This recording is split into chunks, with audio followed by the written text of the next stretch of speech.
గూగుల్లో వెతికినా కూడా దొరకని ఈ శివాలయం గురించి మీకు తెలుసా? మన శ్రీకాకుళంలో ఇంత పురాతనమైన శివాలయం గురించి అతి తక్కువ మందికే తెలుసు. ఈ ఆలయం శ్రీకాకుళంకి 15 కిలోమీటర్ల దూరంలో ఒక కొండ మీద ఆరంగిపేట అనే గ్రామంలో ఉంది.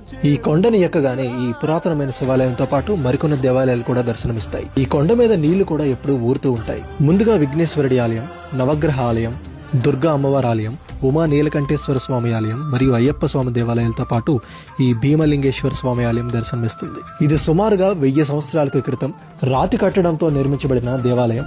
గర్భగుడి లోపల శ్రీ భీమలింగేశ్వర స్వామి దర్శనమిస్తారు. ఈ ఆలయ నిర్మాణం కూడా శ్రీముఖలింగేశ్వర స్వామి ఆలయంలానే ఉంటుంది. ఈ ఆలయ గోడల మీద శివుడు, దుర్గాదేవి, విఘ్నేశ్వరుడు ఇంకా మరెన్నో శిల్పాలు దర్శనమిస్తాయి. ఇది ఈస్టర్న్ గంగాస్ డైనస్టీ కాలంలో నిర్మించబడింది. అయితే 17వ శతాబ్దంలో ముస్లింల దండయాత్రలో సగం వరకు ధ్వంసమైంది.